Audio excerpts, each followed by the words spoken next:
What's your first name? Bridget. We'd like to thank Bridget for engineering today. Well done. I'm talking to Joe St Pierre, who Are we on? Is this on right we're now? on. Oh, wow. I cannot believe we haven't met at the Comic-Con in Wilmington. Me either. Because I've been to almost every one of Gary's shows. Gary's a great guy. Very cool. Awesome dude. He had a store called Wexrex That I on Route didn't know. 9.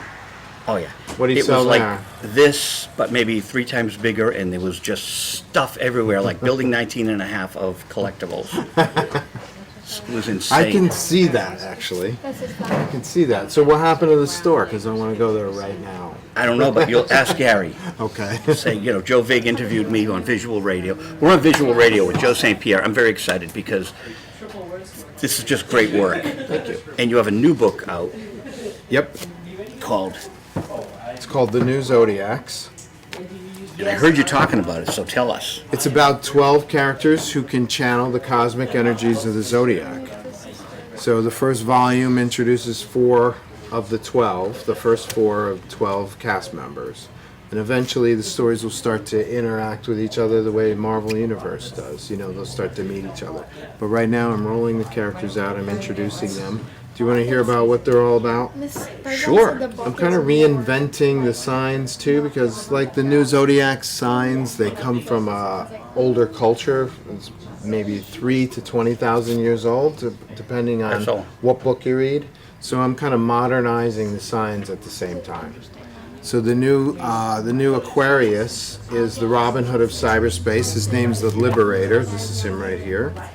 He can access the web psychically with his mind and steal data from the info-rich and give to the info-poor. And then we have the new Pisces. This is Cricket. She can Which communicate. color is she? This is the Liberator's the new Aquarius. This Okay. is Cricket. In She blue. is kind of like a modern Ghostbuster. She can communicate with the dead trapped on Earth. So it's kind of horror with some tech edge. The second guy is the very first man who ever looked into the sky, looked into the stars, measured the stars, created constellations and mythology from those pictures, and he could tap cosmic energy. He's the first man who could do that. So he's the new Leo.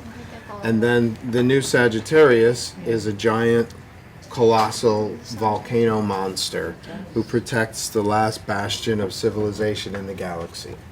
And that's Molta, that's her on the far end. Very cool. So you had to study the zodiac. Did you look at the Chinese zodiac? Yeah, I have looked into that a little bit, and some of the signs that I'll be introducing will connect to that. I've also looked into Indian, the East Indian has Okay. a zodiac. Native Americans have a zodiac. The Celts have a zodiac.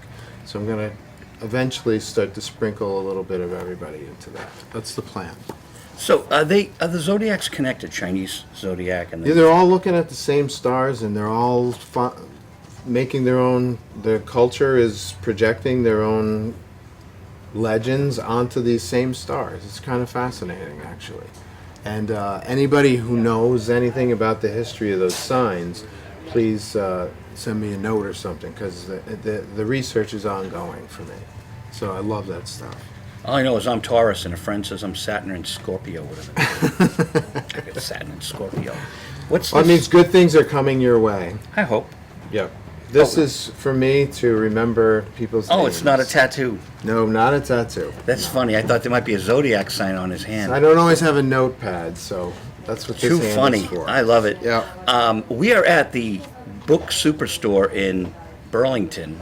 You're going to Peabody tomorrow. Tomorrow. That's a new store, I think. Yeah, new location. Oh, Yep. they were there before. They had a and place in Danvers and they relocated. So I'm looking forward to going there because I was in the Danvers store like regularly. Yeah, it's a great store. I love this place. I'm here all the time. I'm here at least once a week. You buy vinyl here, you said? Yeah, I love the vinyl. So I'm upgrading my vinyl collection. And I I have to upgrade my apartment size in order to upgrade my vinyl collection.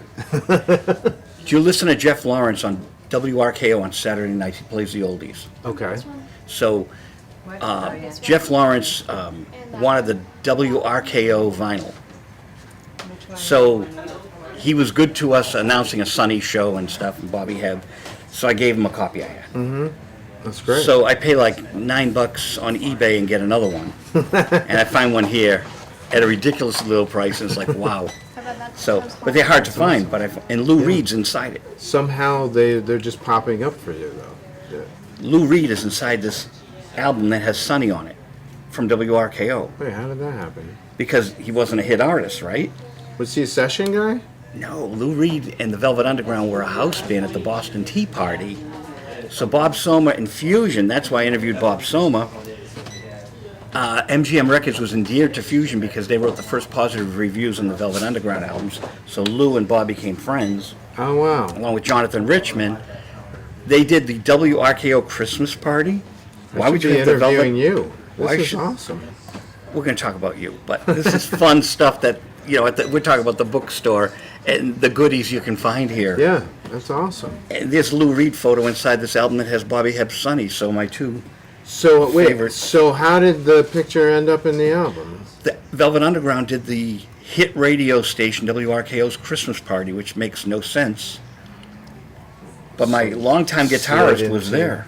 Okay. He actually went to it. He goes, Joe, I was there. And it's like, whoa, because it was Velvet Underground. But, wouldn't you get Spanky in our gang? So somewhere somebody had a photo and it happened to slip into. Oh, that. no, RKO must have taken publicity shots at their party. Oh, really? So And they then were included in the mass production of the album. The album was this Buzz Knight thing, which was a big thing in the 60s. They would have them on stations across the country. Would have Sonny on it, The Letter by the Box Tops, the Right, usual right. suspects. Louie, right? Right?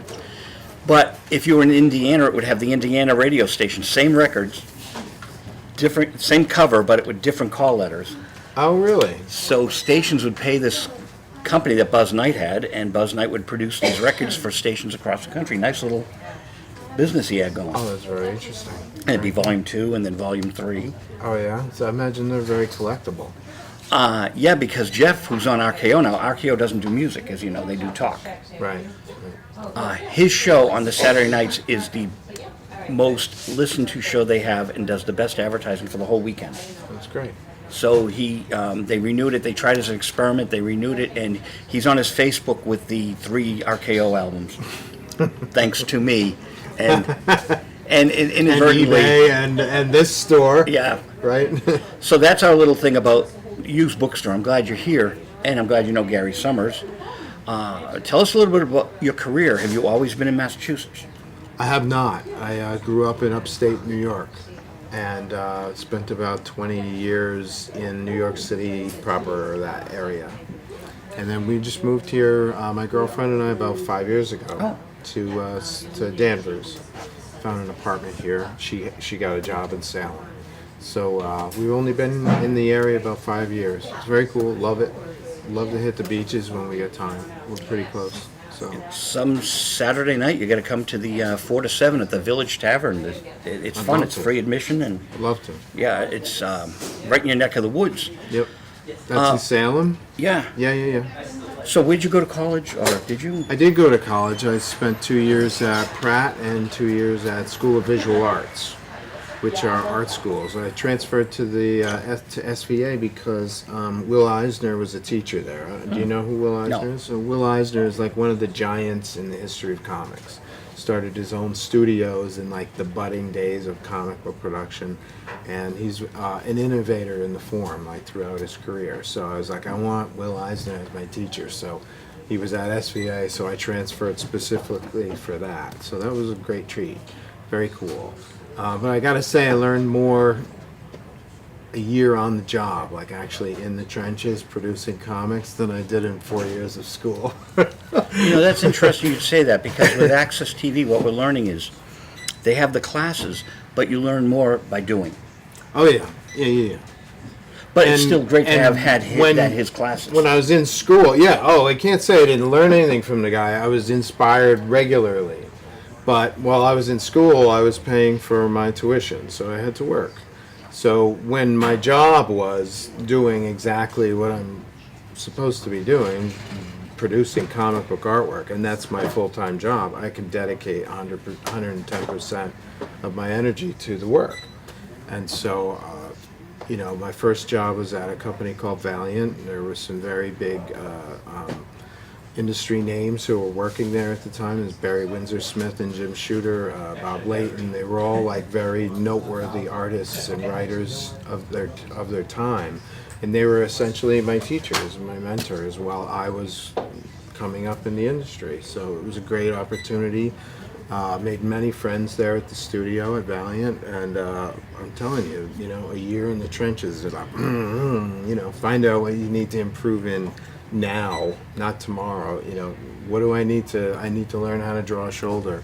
Okay, let's figure it out now. I need to, you know, I need reference on such and such a location. Okay, find out now. You know, just crunch. It was a great experience. It was very cool. And that was in the city. In New York City, yeah.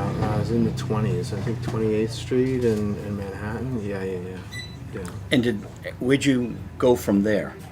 Where'd I go from there? Well, after I left Valiant, I went over to Marvel Comics, and I ended up in the Spider-Man offices eventually, and I've drawn more #1 issues featuring Spider-Man or his cast than any other artist in history. So that's kind of cool. It's something I just figured out like last year, that I did a lot of one-shots and special issues with Spider-Man in them. So that was, for me, that was a life's goal. It's like when I was a kid, my first rejection letter was when I was 10 years old. I got it from Marvel Comics, and I sent them my drawings of Spider-Man, sent them into Marvel, and I had my career all planned out. And so when I got that first rejection letter, it was handwritten in 1970s, handwritten in red ink, you know, sorry, but you're not ready. I was heartbroken, but I never... Did you keep it? Yeah, I still have it. I still have it. It's Good the for only you. rejection letter I still have. You know, I got tons of them since, but that was the first one, so I kept that. Well, rejection letters, people have to get insensitive to them because Bruce Dickinson, an old friend of mine, was the guy at the Harvard Coop selling records here in Boston. So Yep. he knew me, right? Yep. Then he became A&R for Chrysalis and this one. And I was managing Jimmy Miller, the late producer of the Rolling Stones. So, you know, Bruce Dickinson took us to lunch. We had fun back in the day, right? So I sent an act to Bruce Dickinson's office, and I get this form letter, rejection letter from secretary. I'm like, yeah, at least Bruce is going to personally reject it with me. Right, you know? right. So I see him at a show, and I go, so thanks for the rejection. He goes, I never got anything from you. I put it in his pocket. I go, here you go. Send the next rejection personally. And he did. But at least I put it in his pocket, you know. So people have to understand comics, music, film. It's the same. It's cheaper to say no. Yeah. Oh, that's a good way to look at it. I hadn't thought of that. But yeah, In the music industry, how we much know work that. do you? Yeah, how much work do you have to do after you send a Well, signed rejection letter? Decca Records knew if they said no to the Beatles, they wouldn't waste all that money, and they did. They said no to the Beatles. So I mean, there are dozens of stories like that, like giants in the industry who were regularly like ignored by the industry they were in or whatever. So Cheaper to say no. for me, I had a clear goal. I knew what I wanted, and there wasn't anybody who's really going to stand in my way. So a rejection letter was just wallpaper at that point. Now, I don't know about the new book. Did you do all the inking yourself? I created the characters, I designed them, I wrote the stories. Very I few did people do the that. illustrations. Yeah, there are very few. Will Eisner was one of them who could do that, who wrote and drew his own art. It's amazing stuff. Now, what I'm going to say is a compliment to you because as I look through old comic books and newer comic books, the artwork that I'm used to, and I'm spoiled with Jack Kirby, being a Sure. fan of Jack Kirby. Sure. So you're spoiled. Yeah. They get away from it, and it kind of like, okay, I'm not interested in that. I'm not interested in that. I'm looking through your book, and I'm like, this is classic Marvel. This is nice. Oh, okay. Thank you. This is the stuff that I like, and so it's Very like, cool. thank God, you know, staying true to what it's like having that hit record on the radio, and then they alter it later. It's like, no, I want to hear, you know, Yeah. Yeah. I get the dub mixes, I get it, but I want to hear what I know. Yeah, well, I grew up on Kirby and John Romita Sr., John Buscema, Sal Buscema, John Byrne, Frank Miller. These are all great They're the artists, names that so- I know. So I'm probably channeling them as it comes out, and Sure. happy to do that. Happy to do that. You know, Rod Stewart channels Sam Cooke, even though he's not aware of it, but then he is aware of it. Oh, well, that's where I got that, you know. Yeah. Wait, why do they have just a... So there's public access TV in Danvers and Beverly and Peabody and Salem. So it's a great medium to talk comics. Cool. It really is, and it's Great. we bring the color into people's homes. There's so much great stuff here. So what is this? That's a promotional print that I usually hand out to anybody who helps support the project, because I am self-publishing this, so it's a little extra something that you get, a little value added. So self-publishing is something happening in the music business. In fact, some major artists are happier with the internet, Yeah, sure. not going with the majors. How do you feel about?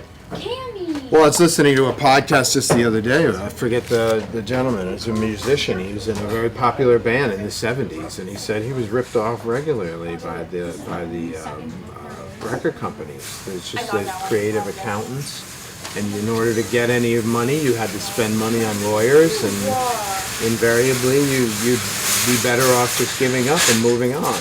It's just kind of insane. It's not really why I self-published. I'm self-published because I'm very impatient. I don't like to wait for editors or publishers to get back to me, and I don't like to compromise the vision that I've got pounding on the inside of my head. So for me, it's very simple. I produce the artwork and stuff myself, so I could throw 500 copies on a credit card and sell in that shop and see what happens with it. That's awesome, because also when you have a great relationship with a major, sometimes they say, okay, we'll put it out January of 2017, and the fans want it now, Yeah.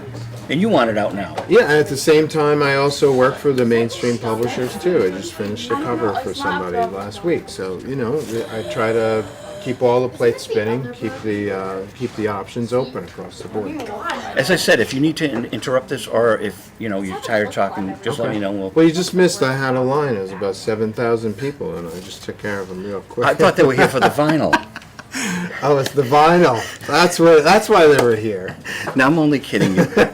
No, it's just great when you guys come into stores, and like I said, the atmosphere here is so great. You get the magazines, and you got the books and the DVDs, and it's just the kind of stuff we all love.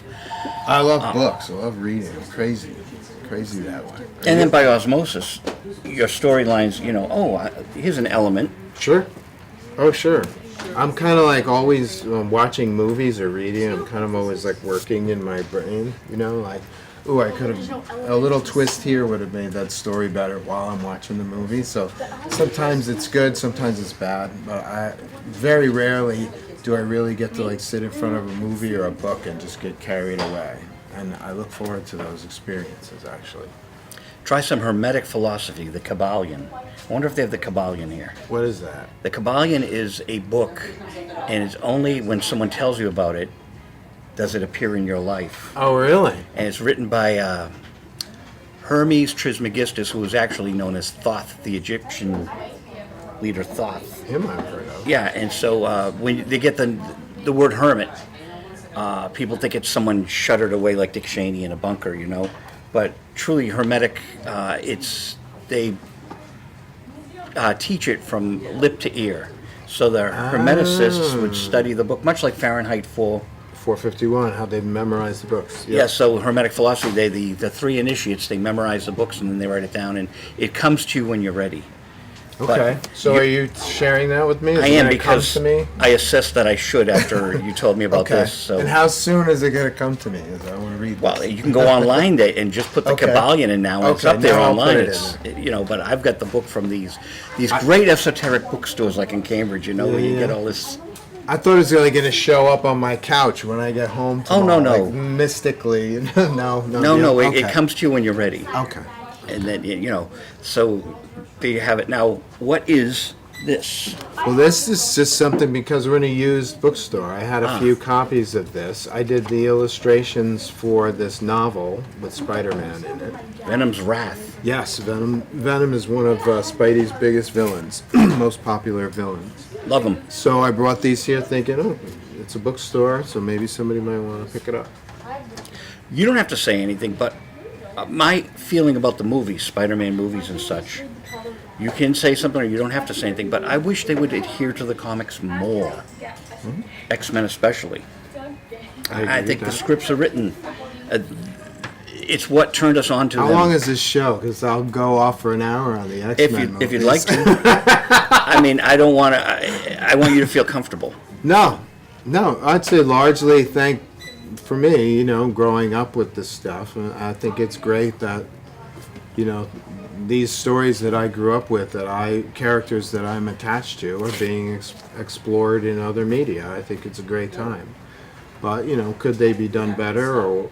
Yeah, sure. Everything could be done better. There are 53 Musketeers movies out there, but are any of them like the book? There are? Yeah, there must be. There must be. But are any of them exactly like the book? No. But, there's always room for improvement or reinterpretation for the times. So I try to stay flexible about it. But I'm not one of those guys that walks out of a movie, throwing my keys because I'm angry because, they interpreted Spider-Man incorrectly. I'm not like that. I'm like, this is cool, glad to see it. What's for lunch? That kind of thing.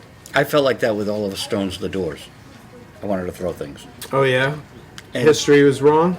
Yeah, and 3 of the Doors have been on the show, so... Well, 2 of them and 1 I interviewed separate. Oh, cool. Yeah, so, and... 3, there's only 3 left, right? So you got there's only 2 left. We have Ray Manzarek on. He's gone now. Oh, I see. Okay. Can I go online and find that? Yeah, 'Cause I'd love that's to... on that. Yeah, the Ray Manzarek 1 hour, and I kept 1 hour. I haven't put out 1 hour. Why not? It was a lecture he did at the Booksmith in Brookline. Okay. He used a vulgarity, and I'm like, it's a very PG show, very Okay. G-rated show, and Okay. I could blank it out, but I Keep figured it out.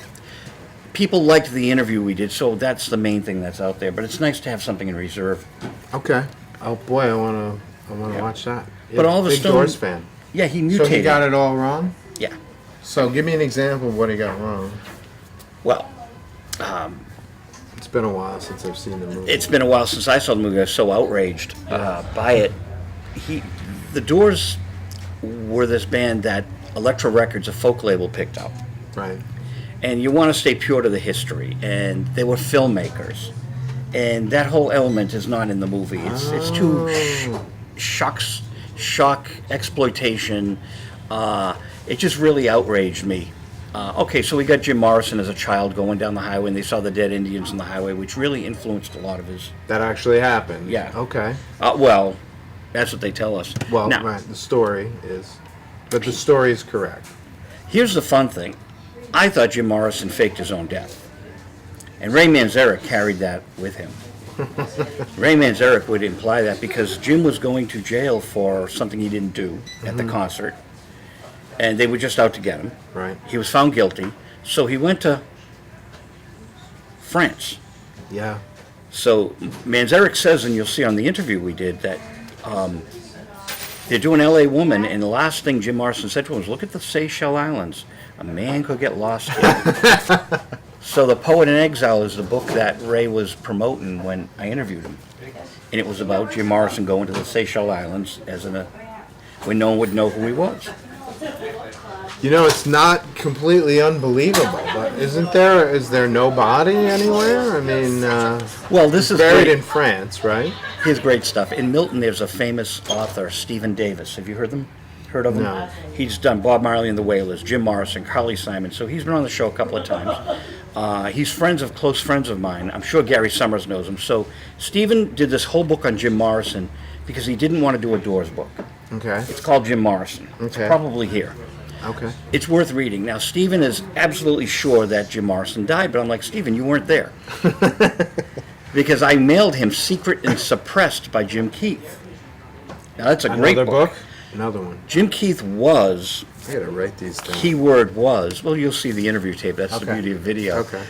Jim Keith's Secret and Suppressed has all these conspiracy theories.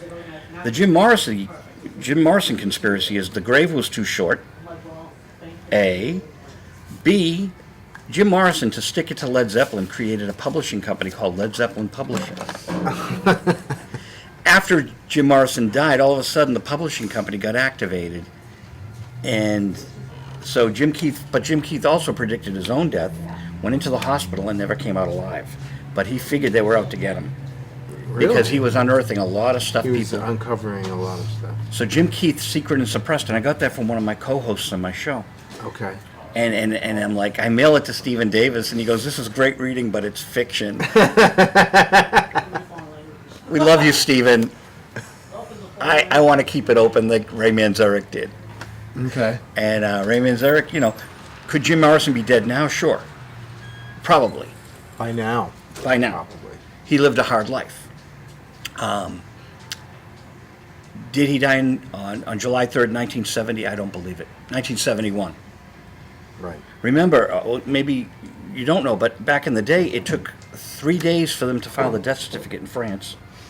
And if I recall, I was 16 at the time. It was 8 days before the news hit America. Oh, really? Yeah.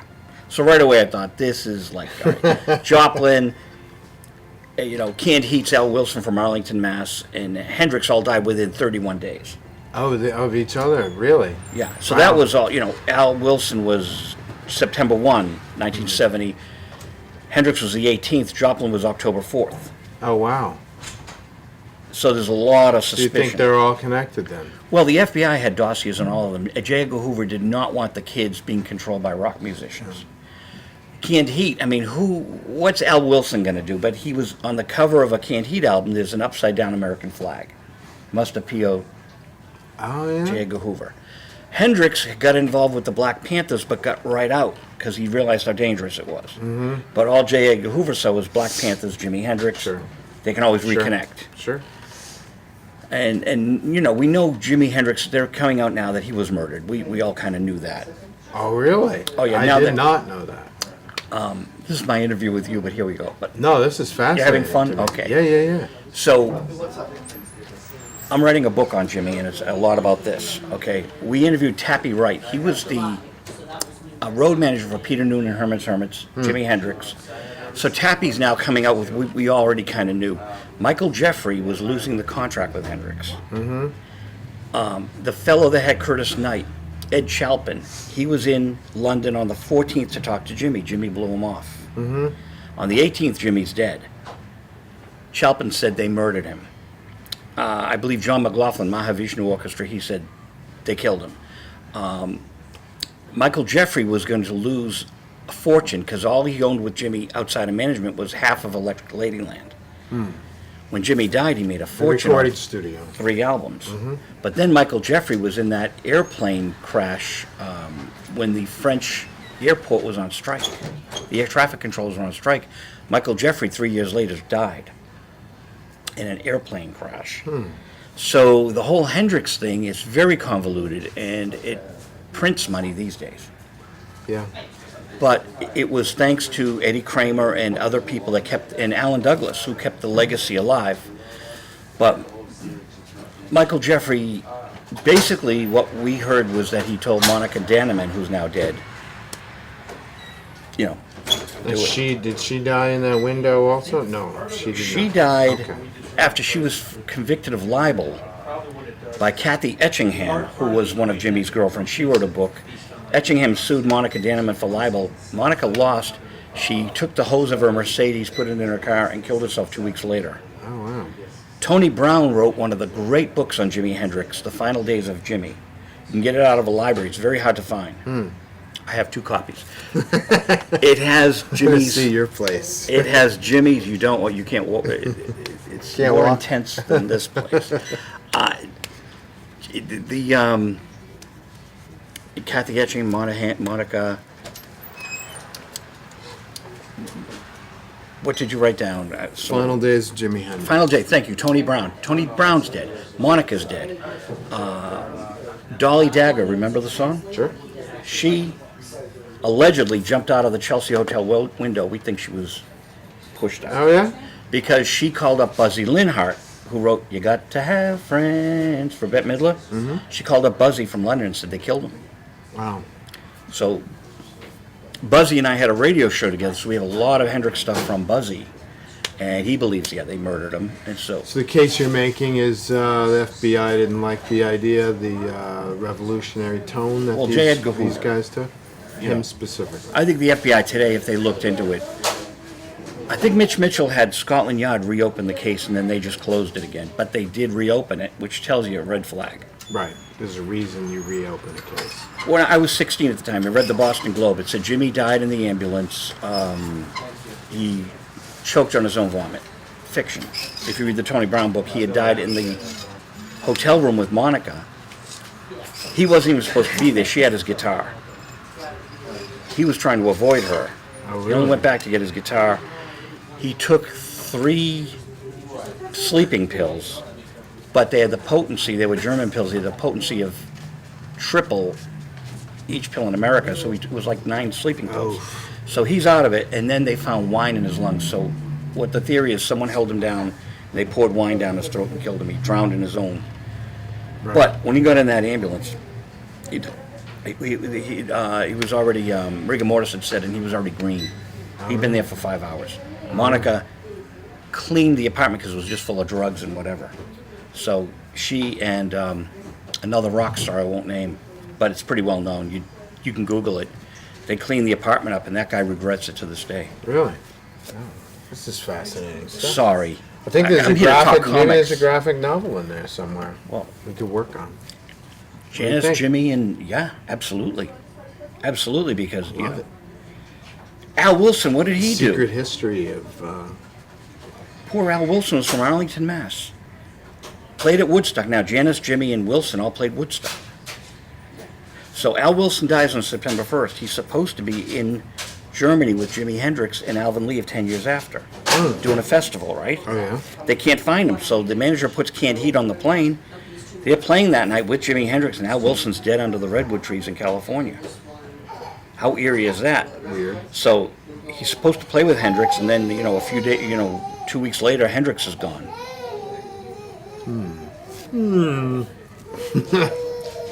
It makes you wonder. Certainly worth looking.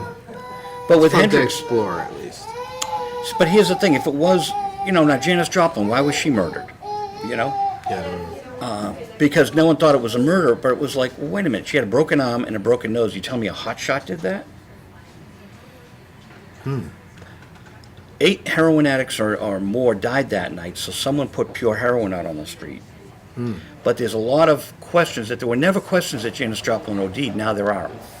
What is it, 46 years later, now there are questions about Joplin. Hendrix, it's pretty much determined he was murdered. Al Wilson, was he one? And now, how do we get on this? Jim Morrison, The Doors. Right. And the Oliver Stone movie not having the Oliver Stone movie Not being accurate. and him being For the you. conspiracy theorist, you would think Yeah. he would have. Well, exactly. Wouldn't this have been a better movie? Well, yeah, but a lot of times, history doesn't always make a compelling 2-hour movie, and sometimes you have to compress or you have to move some things around, or you might be saying something. You might have a personal point or a personal expression that you want to bring to this story, and so history does not always make a good movie. Conversely, a good movie would probably never makes accurate history. They take liberties for Yeah, sure. the dollar. Sure.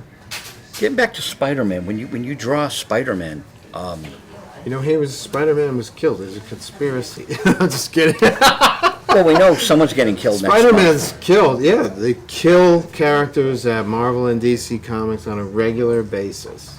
It's crazy. It sells copies, Yeah. gets news. Yeah, well, it gets news. When Superman died in the 90s, it was all over national news.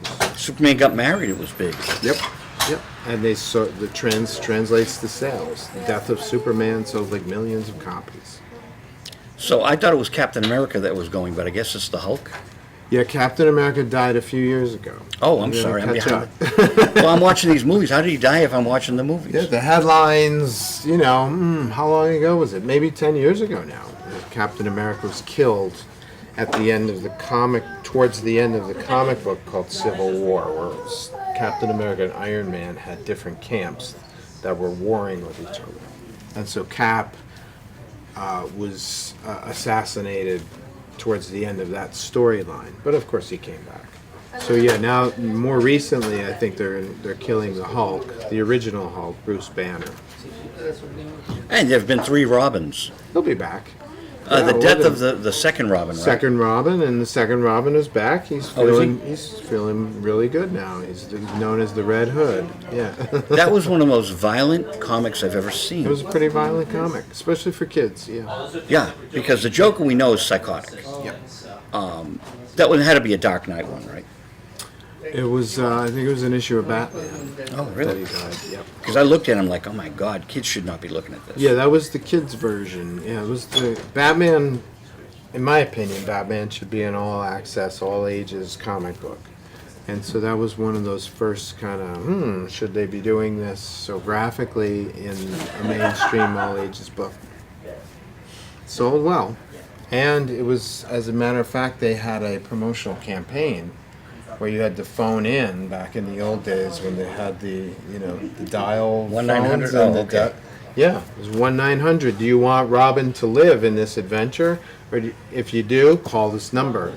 If you want Robin to die in this adventure, call this number. And so fans punched in, they wanted Robin to die. I think it was really narrow. I forget the exact. That's wild. Yeah, so the character that played Robin was not the original Robin. The original Robin was Dick Grayson, right? So Dick Grayson had moved on. He wasn't Robin Nightwing? anymore. He became Nightwing. I'm a Marvel guy, not DC. Yeah, but Dick Grayson, Nightwing, people know who Dick Grayson is, generally, if you have even basic knowledge of comics, right? He's Robin. And so Dick Grayson grew up, he took on the role of Nightwing, and so the guy who replaced Dick Grayson as Robin, the fans, apparently they didn't care for him so much. Interesting. So they voted, it was a narrow result, but they had voted, fans had voted to kill Robin, so they knew what they were getting. So you're 10 years old and you send in Spider-Man etchings. I send in Spider-Man drawings that I'm set. Once they see these drawings, they're going to have their socks blown off, and I'm going to be working on Spider-Man for the rest of my life. Well, but then you have the best Spider-Man covers. So the best-selling Spider-Man covers, was it? Or? Well, there were #1 issues, the most #1 issues. Oh, okay. Yep. So your dream came true. Yeah. That's pretty exciting. But I So- made it happen. I didn't just sit on the sofa and Right. wait for somebody to knock on my door, We find that out about life. Yeah, exactly. I had a pretty good focus, I knew what I wanted at the time. I missed that kind of focus. Did you ever have that kind of, you saw something, you wanted it really bad and you got it? Did you ever have that? Yeah, Lou Reed concert. There you go. You knew you were going to go to see Lou Reed? Well, Or hey, we had to go out to Lenox, Mass. It was a long hike. It was a great night. September 1st, 73. It's still probably my favorite concert. is it really? And you were like, I'm getting there. I don't care if I have to. Well, no, we had planned it. It was our band and my photographer and my guitarist, me, and we were 19 years old, or I was. He might have been a little older. But the thing about it, it turned out to be this magnificent show where they were putting this whole new Lou Reed program together, so it was the best of the entire tour. Oh, wow. He did Velvet Underground songs on folk guitar. That's cool. Then they backed him up for Heroin. He's doing it half folk and half the band's rising up. It was Sunset. Heroin as a folk tale, really? As a folk You know the song from the Velvet Oh, sure. Yeah. Yeah. So- I'm having trouble hearing that one. Well, what we have, I'll reveal to you what we have. I am 19 and I'm taping it with a unidirectional mic, and I get this great audio of Lou Reed's vocal. Yeah. Dinky Dawson, the engineer, is a dear friend of mine. In fact, I represented him at one point in time. He had the stereo cassettes, but he'd only tape to hear the sound from that night, and then he'd throw the cassettes in a file, right?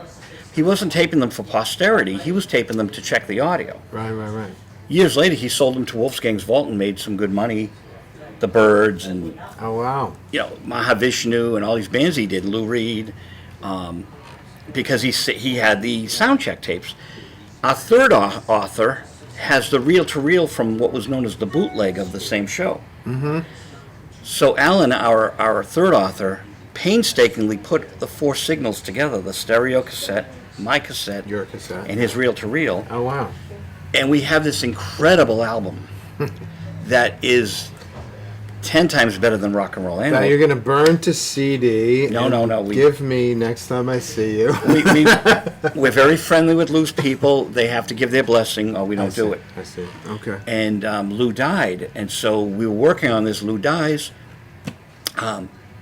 God bless them, they invited me, and I went to his wake 50 days after Did you really? at the Apollo Theater. Yeah.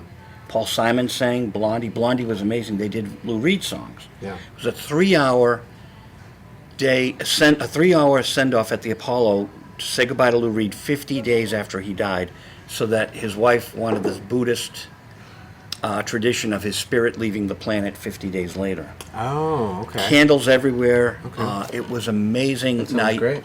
And you were there. It felt like a Lou Reed concert.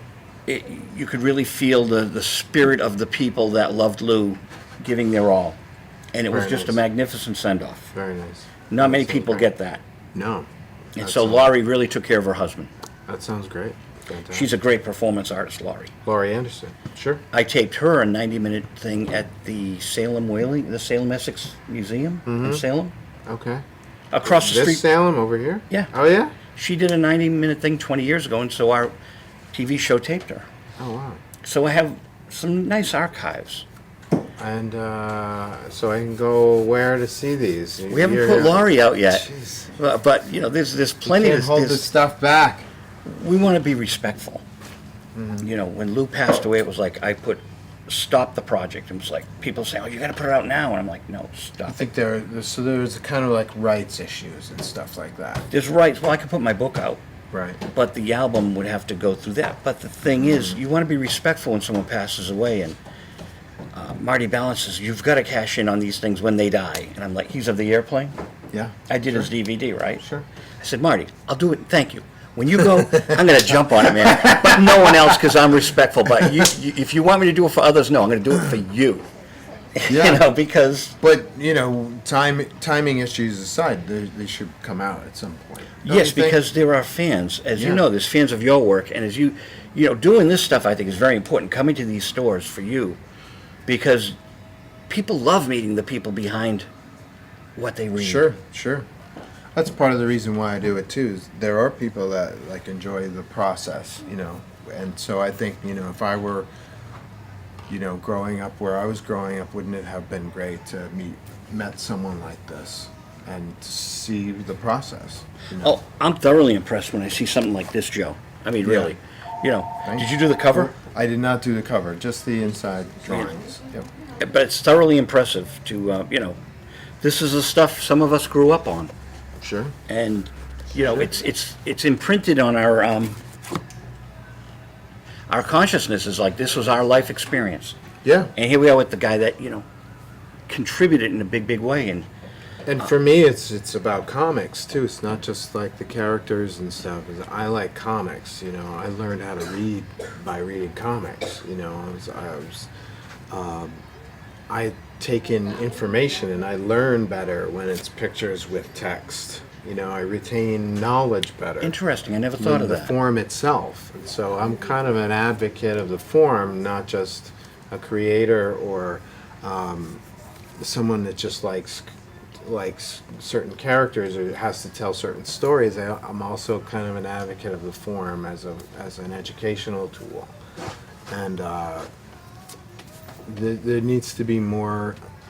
I feel like people need to have more exposure, especially in the U.S. You go over in Europe or Japan, and something like this would sell millions of copies. But the U.S.